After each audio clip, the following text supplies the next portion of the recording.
Hello everyone! I'm Megan Sullivan, the producer and host of History in Games, an audio and video series that teaches kids and adults everything they need to know about world history through video games. Today we're revisiting the fantastic rogue RPG Hades, developed and published by Supergiant Games. In my last episode, we talked about the shady origins of Zah-Gree-ahs, and now we're going to talk about another popular character from the game, Thanatos, who is a friend, friendly competitor, and potential love interest of Zah-Gree-ahs. But who is he really? Well, let's explore that. Thanatos is the ancient Greek personification of death. According to Hesiod's 8th century BC work Theogony, his mother is Nyx, night, and his siblings include old age, suffering, doom, deception, blame, strife, retribution, the boatman Charon, and most famously his twin brother Hypnos, aka Sleep.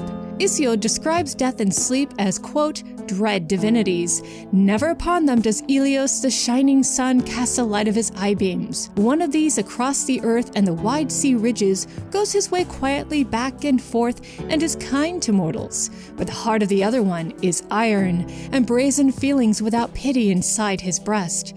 When he takes hold of anyone, he keeps them, and even the immortal gods hate this one. An Orphic hymn describes Thanatos as having, quote, an all-destructive rage, and the playwright Aeschylus in his lost play Niobe reminds people that death is inescapable. For alone of gods, Thanatos loves not gifts. No, not by sacrifice, nor by libation.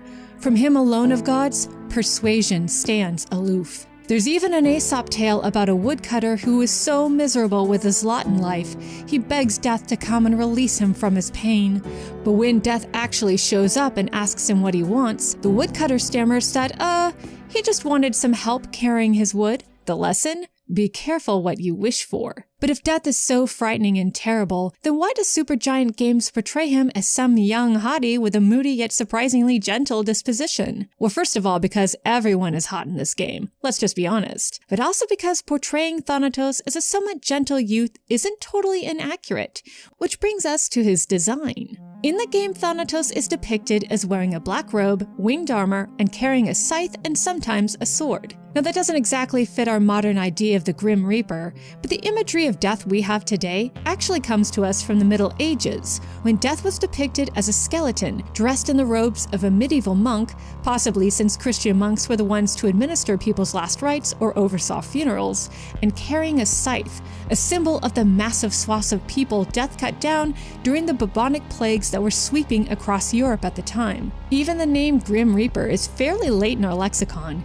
It only first appears in English in the 1847 book, The Circle of Human Life. So what did death look like to the ancient Greeks then? Well, the 5th century BCE playwright Euripides mentions Thanatos as being dressed in black robes and carrying a sword, and early archaic art shows him as a winged, bearded spirit, either in the heroic nude or in battle armor, since he first appears during the Trojan War in Homer's Iliad, where his job was to help his twin brother Sleep carry the fallen Trojan warrior Sarpedon to his homeland for a proper burial. Now, although Thanatos is originally imagined walking around the battlefield with his sister death spirits, the Curies, over time he becomes associated not with a violent death, but a peaceful death, reflected in a more youthful or even infantile form. He can be seen either as a sleeping infant in the arms of his mother Nyx alongside his twin brother Sleep, or as a winged youth holding an inverted torch to represent a life snuffed out, or a butterfly because the word psyche in Greek can mean butterfly or breath,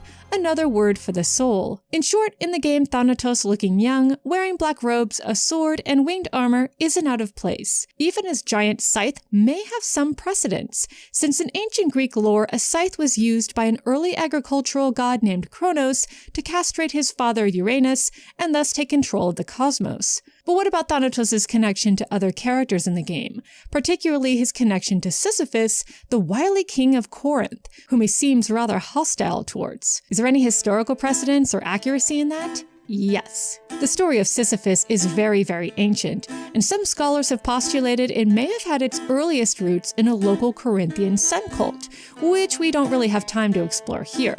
At any rate, Sisyphus possibly means either divinely wise or very wise, and is first alluded to by Homer, once in the Iliad, in which the hero Glaucus says, quote, "A city of Phyrae, Corinth, there was in Argos' midmost glen, horse-rearing, there dwelt Sisyphus, the craftiest of all men. Later in the Odyssey, Homer has Odysseus claim to have spotted him in the underworld, unsuccessfully trying to push a boulder up a hill, though he doesn't say why Sisyphus is being made to do this.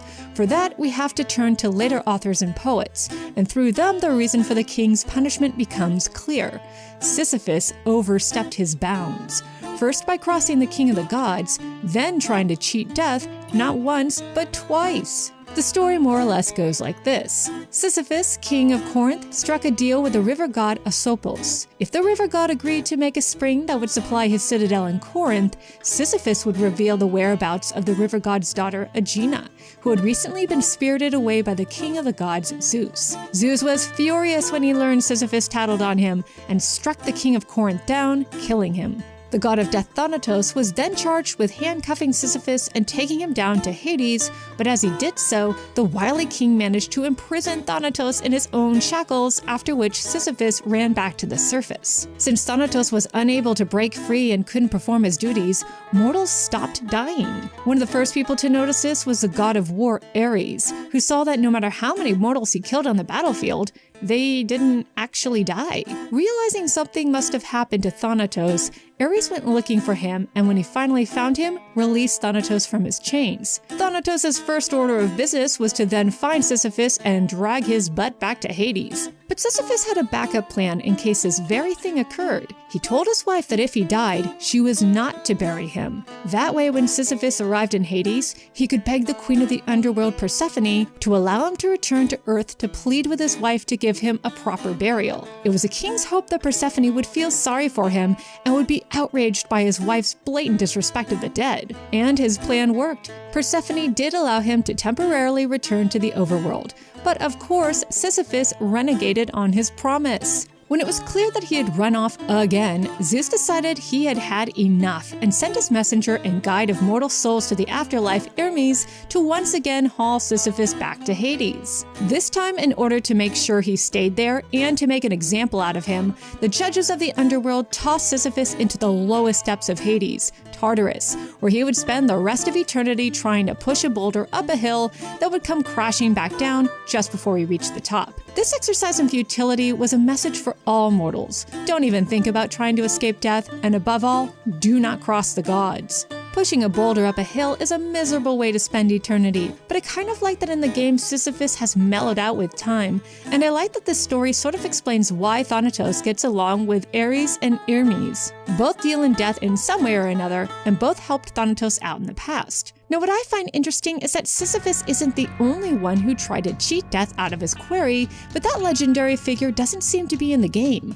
I'm talking about Eudocles, aka Hercules. According to the playwright Euripides' 5th century play Alcestis, the hero Eudocles prevents Thanatos from taking the recently deceased queen of Pherae down into the underworld as a favor to King Admetos, who is hosting the hero at his palace. But how could Eudocles stop death? Well, in the play, the hero describes his plan as thus, quote, "I must go to the funeral at the graveside and watch for Thanatos of the black robes, master of dead men, and I think I shall find him drinking the blood of slaughtered beasts beside the grave. Then, if I can break suddenly from my hiding place, catch him, and hold him in the circle of these arms, there is no way he'll be able to break my hold on his bruised ribs until he gives the woman up to me." And his plan worked. Thanatos appears, is captured, and forced to give up his quarry and retreat. But the queen is an immortal. Thanatos will be back.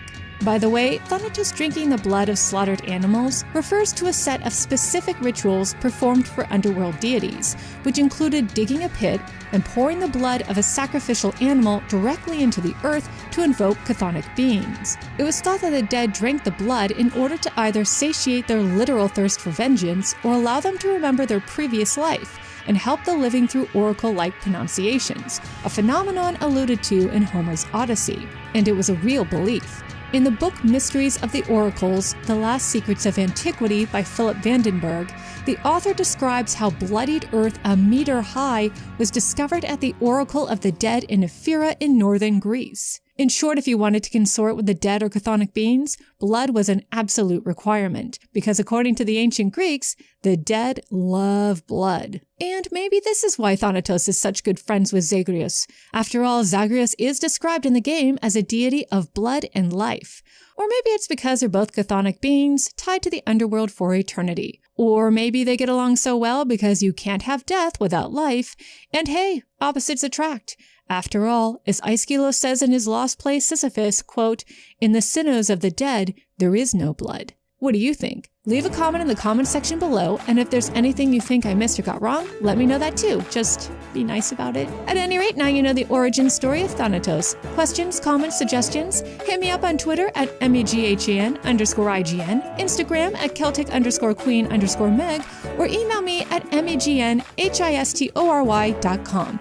And if you enjoyed this video, please consider supporting me on Patreon at MEGHAN_R Sullivan so I can do this full time. Thanks so much for watching, guys. See you later.